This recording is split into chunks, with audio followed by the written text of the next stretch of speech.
dihilangkan, tapi mereka tahan dan besoknya mereka tetap produktif. Kemudian increase talkativeness, banyak cerita, non-stop. Jadi kalau pasien itu kalau tidak kita stop 2 jam dia tahan di kamar praktek sampai mengganggu pasien yang lain, karena pasien yang lain mesti tunggu giliran kan.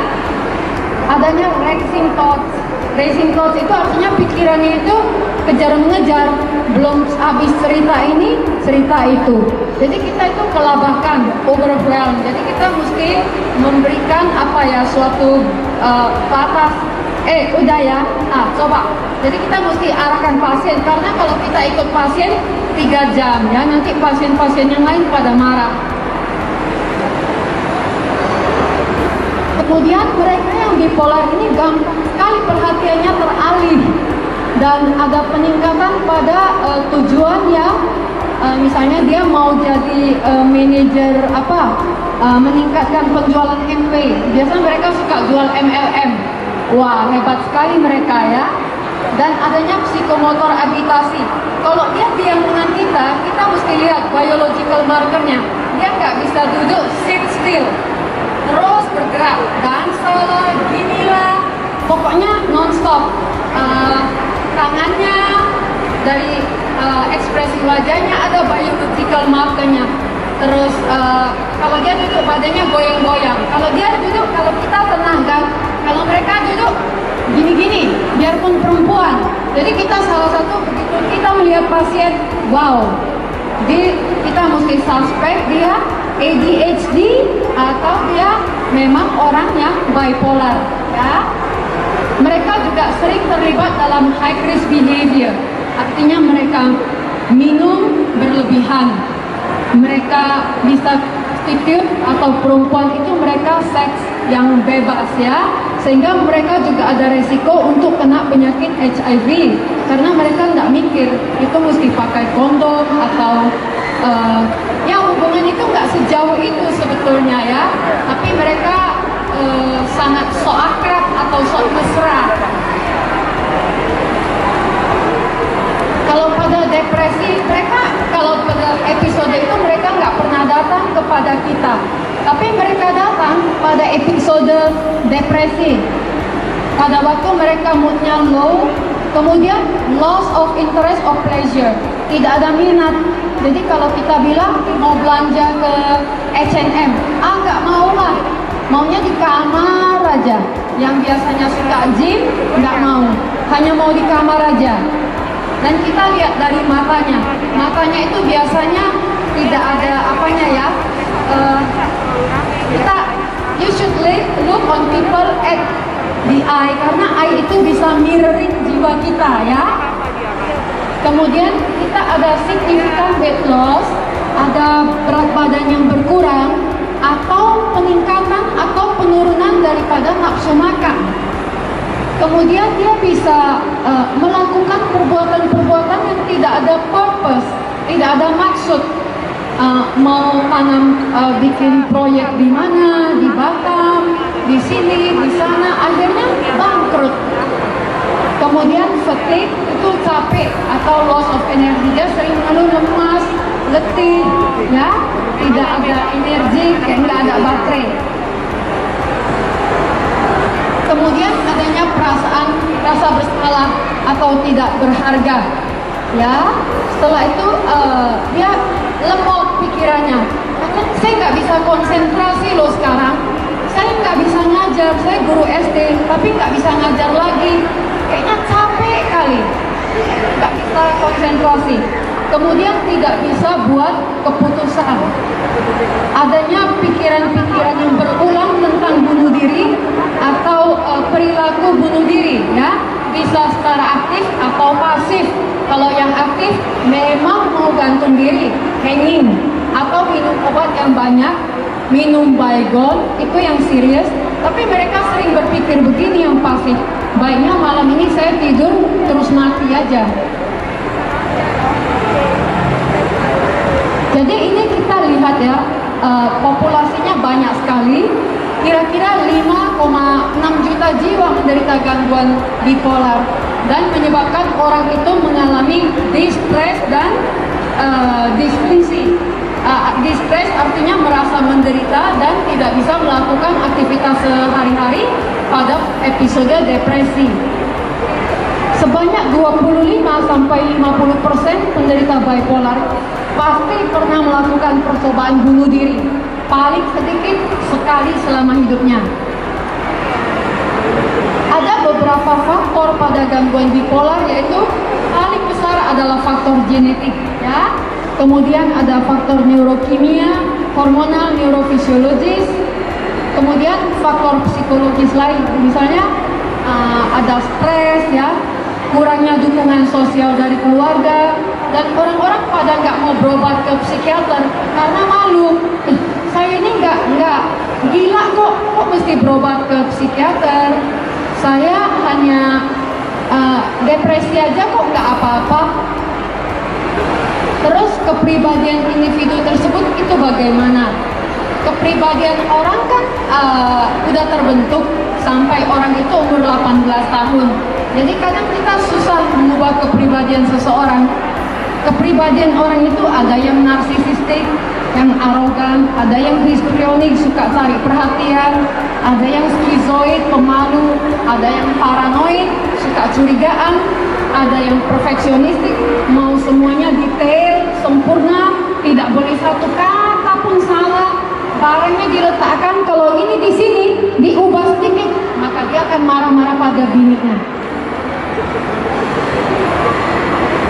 Jadi tadi yang kita bicarakan pada fase mania, penderita bisa merasakan setidaknya 3 gejala dalam kurun waktu 1 minggu. Merasa sangat hebat, nggak perlu tidur, banyak bicara atau bercerita, ide-idenya kurang realistis, ya. Jadi ada misalnya pengusaha, dia punya perusahaan tambak udang, tapi dia mau ekspansi di seluruh Indonesia. Sudah cukup kaya, tapi mau ke Batam, mau ke Lombok, mau ke Lampung, dan mau beli pulau lagi. Jadi yang minta ampun itu bininya, ya. Kemudian dia sulit memusatkan perhatian. Terakhir, bininya minta ampun. Kenapa? Dia minum semalaman di satu pub sampai nggak mau pulang. Jadi terakhir ditarik pulang. Dia terlalu bersemangat dalam melakukan pekerjaan di tempat kerja, lebih aktif secara seksual. Jadi mereka biasanya punya kekasih 2 atau 3. Kekasih atau jajan, ya, kita nggak tahu lah, pokoknya banyak sekali. Kemudian mereka suka beraktivitas secara berlebihan tanpa memikirkan resikonya. Jadi saya pernah ada pasien ini, ya, pasiennya nggak pernah dia selalu pengusaha yang hebat. Jadi pada saat itu dia nggak bisa dilarang oleh keluarganya. Dia invest, dia melakukan nggak bisa dilarang oleh sekretarisnya lah, semua take care. Terakhir gudangnya udah terjual, dia nggak bisa apa-apa lagi, dia bunuh diri. Udah kita benar-benar kita jaga semua, baygon, pisau, tapi pada saat istrinya membeli sarapan pagi, dia pakai alat itu untuk lampu, yang cepat meninggal. Banyak sekali, ya, kasus yang demikian. Pada fase hipomania ada 3 gejala dalam kurun waktu 4 hari berturut-turut. Merasa diri hebat, ini berbicara sering, memiliki keinginan kuat, bekerja berlebihan, ya, melakukan aktivitas yang beresiko yang menyebabkan cedera. Mereka semuanya orang-orang yang daredevil, bisa lakukan olahraga apa, ya, suka masuk Instagram, semuanya diposting, yang nggak perlu juga diposting, ya, pokoknya pantang tak top. Kemudian bisa juga mereka mengalami episode fase mania dan depresi secara bersamaan. Jadi ada mix episode di mana ada mania dan depresi. Dia sangat bersemangat tetapi kemudian merasa sedih. Ini kita sebut dengan gejala campuran atau suatu mix state. Jadi kapan Anda harus ke dokter? Jika Anda mengalami gejala mania hipomaniak atau depresi. Itu saatnya Anda sudah mulai cry for help, atau keluarganya. Mungkin dia nggak merasa, tapi mamanya, bapaknya, suaminya atau istrinya, pacarnya harus bawa ke dokter. Jadi kita pengobatan gangguan bipolar ada beberapa obat yang kita gunakan. Yang pertama kita gunakan itu antipsychotics ya, atau kita bilang obat-obat seperti golongan Zyprexa ya, olanzapine, quetiapine. Yang pertama ya. Yang kedua kita bisa pakai mood stabilizer seperti lithium, itu Freemania namanya. Kemudian kita bisa pakai lamotrigine, carbamazepine ya, Bepakut, ada trileptal dan tegretol. Itu ada banyak jenis. Kita lihat seperti apa kalau pada fase maniak kita kasih dia Depakut ER 500 ml. Kemudian antipsikotik kita bisa berikan seperti aripiprazol yang tidak menambah berat badan. Kita bisa memakai olanzapine ya, quetiapine sangat efektif. Kemudian risperidone juga cukup ya, yang murah juga bisa kita berikan. Kemudian pada fase depresi kita bisa berikan fluoxetine, escitalopram dan sertraline ya. Jadi selain daripada kita memberikan obat-obat itu, kita juga perlu memberikan psikoterapi, bisa diberikan interpersonal dan social rhythm terapi. Pasien tidak boleh kurang tidur, karena begitu dia kurang tidur 3 malam maka maniaknya akan kumat. Jadi pada pasien bipolar kita katakan Anda harus tidur cukup. Yang kedua kita bisa berikan cognitive behavioral therapy. Kemudian kita bisa memberikan psikoedukasi, karena penyakit ini adalah lifelong disorder. Kemudian gangguan bipolar memang tidak bisa dicegah, karena itu dasarnya kan genetik.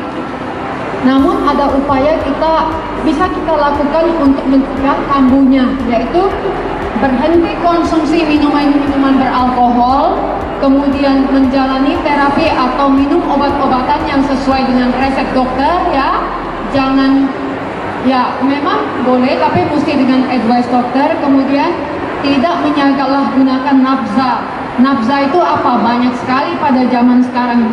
Ada katinon, etalar, sabu-sabu, ekstasi, lavol, happy five, apalagi ya, banyak sekali. Riklona mereka suka salah gunakan,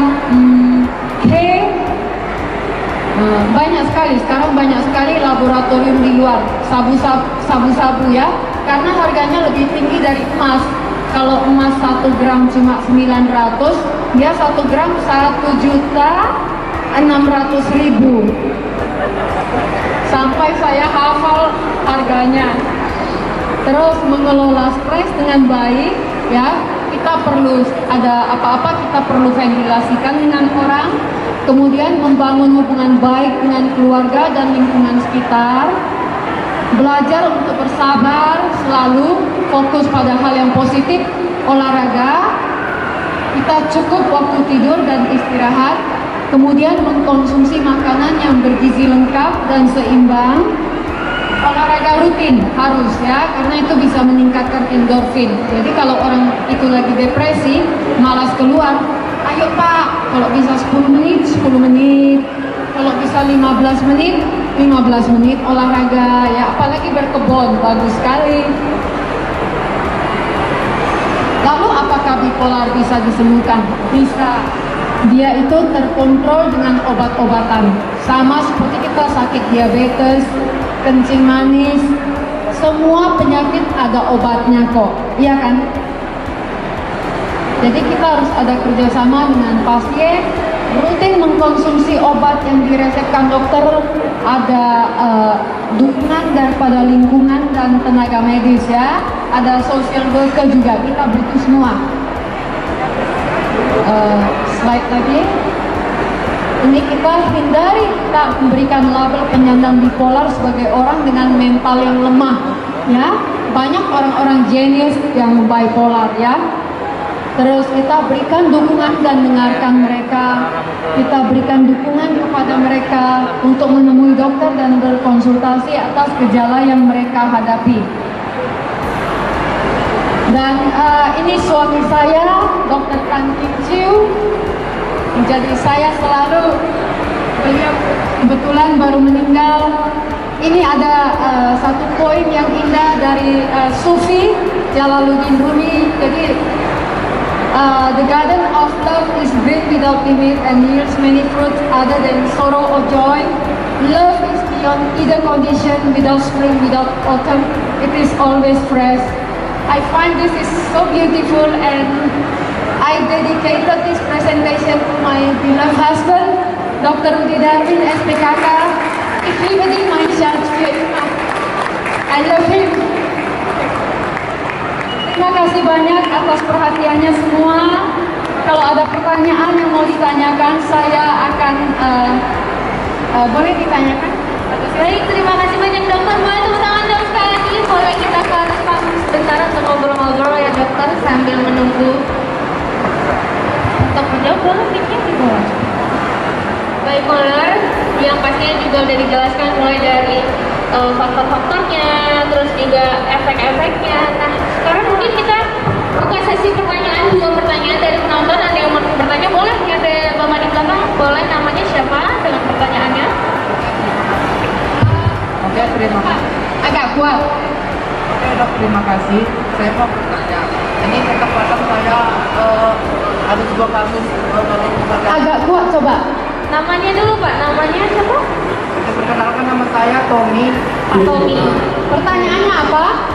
Saya mau bertanya dok, kan ini ada kasus yang seperti kasus melakukan pengacara kemarin saya. Terus Agak ke depan ya Pak. Maaf, mungkin ke depan aja biar kita dengar agak jelas. Kedengaran, boleh buka masker, boleh. Ya. oke, saya mau bertanya dok, kan kemarin ada kasus ya seperti kasus tentang seks tadi, ada dokter singkat cerita seks tadi. Nah, jadi itu pertanyaan saya dok, apabila yang penyakit seperti seks bebas, apa itu seks itu dia memiliki kejiwaan atau dari sifatnya? Maksudnya bagaimana? Sekarang di seks ini banyak, apakah adiksi terhadap pornografi? Itu bisa juga. Kalau pada sekarang banyak mungkin tentang seks ini apa ya? Yang lebih jelasnya gimana? Detailnya mungkin ya dok. Pokoknya dia ini dok, dia kasusnya itu dia tentang karena sedikit pikiran dia tentang pornografi gitulah dok. Itu bisa adiksi terhadap pornografi ya, karena sekarang banyak juga orang adiksi gambling online, adiksi game online, adiksi pornografi online. Sekarang kan semua bisa didapat dengan online aja. Ada pasien saya yang mereka misalnya kenal-kenal cewek dari online, kemudian mereka bayar, mereka maaf ya, mereka saling melihat video satu sama lain. Ada yang without attachment, kemudian bayar. Begitu dia tidak jadi, ada agen yang dari bilang, nah, kami ini adalah pelindung terhadap para pekerja seks yang dia akan dituntut dan harus transfer uang. Jadi hati-hati terhadap pornografi online.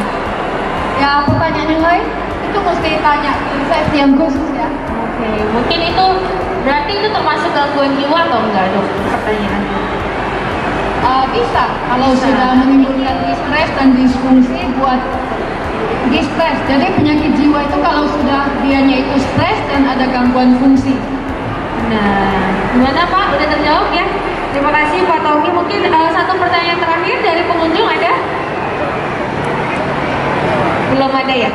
Nah, sambil menunggu boleh pertanyaan dari Mira mungkin ya dokter ya.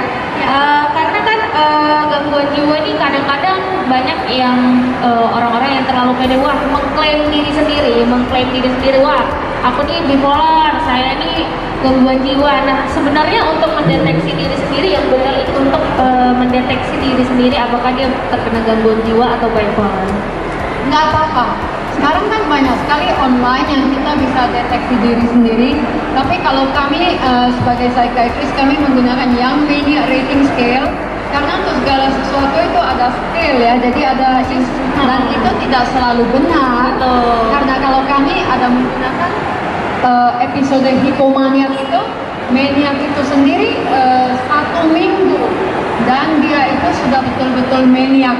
Kemudian yang hypomania itu mungkin dia hanya suka shopping, dia shopping non-stop sampai kartu kreditnya terpakai. Jadi self-diagnosis boleh, ya. Dan sekarang banyak sekali pasien yang mengklaim dirinya saya depresi dok, padahal dia baru putus pacar. Ya biasa. Tapi kalau untuk dinyatakan depresi beneran, Ada minat untuk melakukan sesuatu. Dia itu mengalami distress, dia merasa sangat stres dan dia tidak bisa melakukan fungsinya. Dia tidak bisa melakukan fungsinya sebagai ibu rumah tangga. Sampai nengok anak-anaknya juga nggak lucu. Padahal dia masih 2 tahun. Jadi anaknya 2 tahun. Jadi dia nggak pernah ajak anak-anaknya main. Kasihan anaknya kemana-mana aja jalan. Dia tidak bisa. Kalau kita sebagai ibu kan, they look at our eyes, they gaze, and kita bisa, ayo nak sini. Mereka enggak, mereka merasa hambar aja. Melihat cucunya juga hambar dan mereka malas melakukan kegiatan. betul. Berarti memang sebenarnya faktornya banyak dan yang salah beberapanya itu yang dokter sebutkan tadi ya dok ya. Dan yang tadi ya, satu moodnya yang depresi, kemudian yang kedua dia tidak ada interest, kemudian dia tidak ada energi. Rasanya melakukan sesuatu itu capek sekali. Padahal cuma ke pajak mungkin ya, belanja atau melakukan housekeeping, melakukan akuntansi rumah lah ya. Belanja sehari-hari berapa, nggak sanggup saya dok, semuanya nggak sanggup. Pikiranku lemot, mau telepon orang atau ditelepon orang malas terima juga.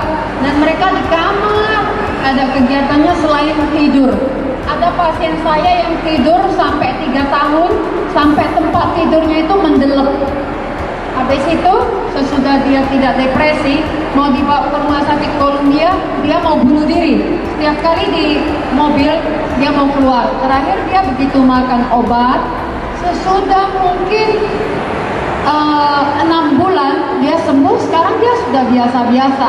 Tapi tempat tidur itu mendelep.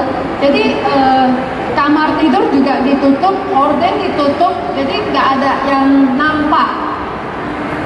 Jadi memang sampai tahap seperti itu juga ada ya dok? Ada, dan mereka mau bunuh diri, ingin sekali bunuh diri. Tapi begini, pasien yang bunuh diri itu tipikalnya tidak pada saat dia depresi berat. Pada saat depresi berat, pasien itu sama sekali nggak ada energi. Mereka nggak sanggup. Jadi mereka itu akan melakukan rencana pada saat mereka mulai agak high, tapi moodnya belum high. Jadi mereka udah bisa melakukan, oh saya mau gantung diri, saya mau bunuh diri dengan baygon, saya mau loncat dari lantai 3, saya mau ke Tamrin Plaza lantai 4 atau kemana-mana, saya loncat. Jadi pikiran kita harus tanya dengan jelas apakah ada idea of suicide dan apakah ada planning atau ada yang pakai pisau. Dia pakai pisau, dia iris atau cutter ke nadinya atau langsung ke leher. Dan ada pasien yang pakai tali, ternyata nggak mati, terakhir hidup vegetatif dan meninggal. Hidup vegetatif karena dia nggak mati, tapi ininya Luka ya? di sininya udah terkena ke sarafnya dan ke cervical, tulang cervicalnya. Jadi nggak meninggal. Ada yang mau ke rel kereta api. Jadi mereka benar-benar kasih tahu, ini kan keretanya nanti lewat jam 5. Saya tidur aja ke situ biar mati. Jadi memang tahap yang paling fatal itu adalah bunuh diri ya dok ya? Ya. Tapi bagaimana sih untuk kita sebagai teman misalnya, teman atau keluarga yang menemukan saudara kita yang terkena kasus bipolar atau gangguan jiwa, apa hal pertama yang harus kita lakukan dok? Ya, kalian harus mengedukasi mereka, memberikan dukungan, kemudian kalian harus merefer dia memang ke expert, ke psychiatrist. Iya benar. Tapi sebelum kita membawa kan pasti kita cara mengayominya itu seperti apa ya dok? Ya, mereka harus, saya rasa memang harus dibawa ke expert ya. Kadang kan ada juga yang memberontak kan ya dok ya? Ya, tapi bagaimanapun harus dibawa konsul ke psychiatrist ya. Banyak sekali psychiatrist di Medan. Kita ada 60 orang di PDSKJI. Jadi banyak sekali. Kalau tidak mampu juga bisa ke BPJS, no problem. Sekarang semuanya bisa dihandle. Dan kita PDSKJI seluruh Sumatera Utara mungkin ada 65 anggota. Di Bali G juga ada, di Lubuk Pakam ada 2, di Serpei ada, semuanya ada psychiatrist. Jadi siap membantu ya dok ya? Siap membantu.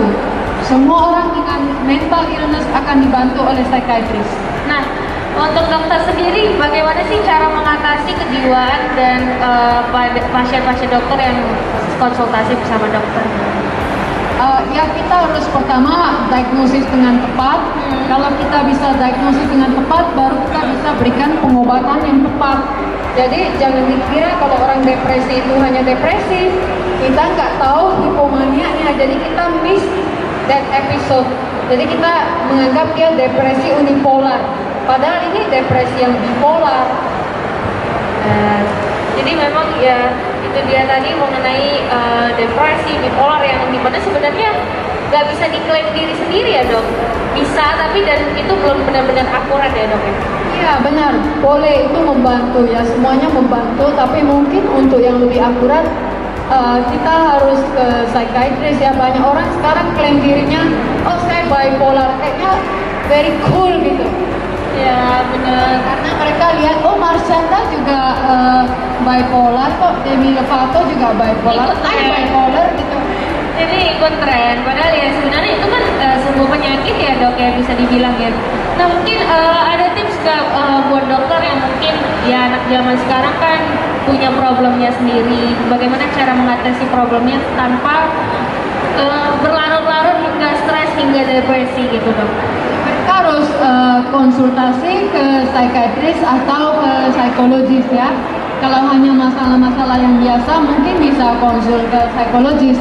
Tapi kalau sudah mengalami distres dan disfungsi, nggak mau ke sekolah, nggak mau ujian, mau bunuh diri, itu dia udah mesti ke psikiatris ya.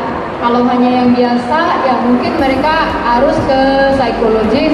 Banyak sekali psikologis di Columbia Asia, kita juga ada 2, Pak Andi Sandra dan Ibu Emilia Ginting. Kita juga ada psikologis anak dan remaja, Ibu Susana Herman. Baik. Nah mungkin buat para pengunjung yang ingin berkonsultasi bersama Dokter Tuti di Columbia Asia untuk jadwalnya kapan aja itu? Oh, saya setiap hari ya, itu ada kartu nama saya dari jam 9 udah di situ sampai jam 9 malam. Wah. Jadi I'm all around, you can count on me. Asik. Berarti dokter ini setia banget dari 2006 ya dok ya? Di Columbia Asia dan pastinya setiap hari? Ya, Setiap hari. setiap hari Senin sampai Minggu. Dulu masih namanya Glenny ya. Iya benar. Glenn Eggers. Betul-betul. Memang setia banget nih Dokter Tuti. Sampai akhirnya namanya Columbia Asia juga setia setiap hari dari jam 9 pagi sampai jam 9 malam. Tepuk tangan dong buat Dokter Tuti. Wah ini keren banget ya, dan ilmunya yang udah kita dapatkan semoga bermanfaat buat para pengunjung. Dan kami persilakan ya buat Dokter Tuti yang ke area konsultasi, mungkin buat para pengunjung yang ingin berkonsultasi boleh ya dok ya? Iya, thank you ya. Jadi boleh, thank you. Terima kasih banyak buat Dokter Tuti semuanya. Ayo. Nah, mari kita menyerahkan.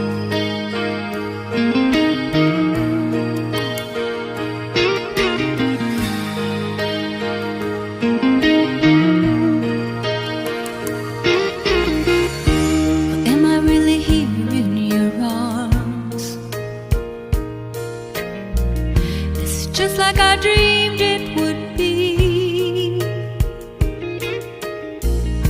I feel like we're frozen in time, and you're the only one I can see. Hey, I've looked all my life for you.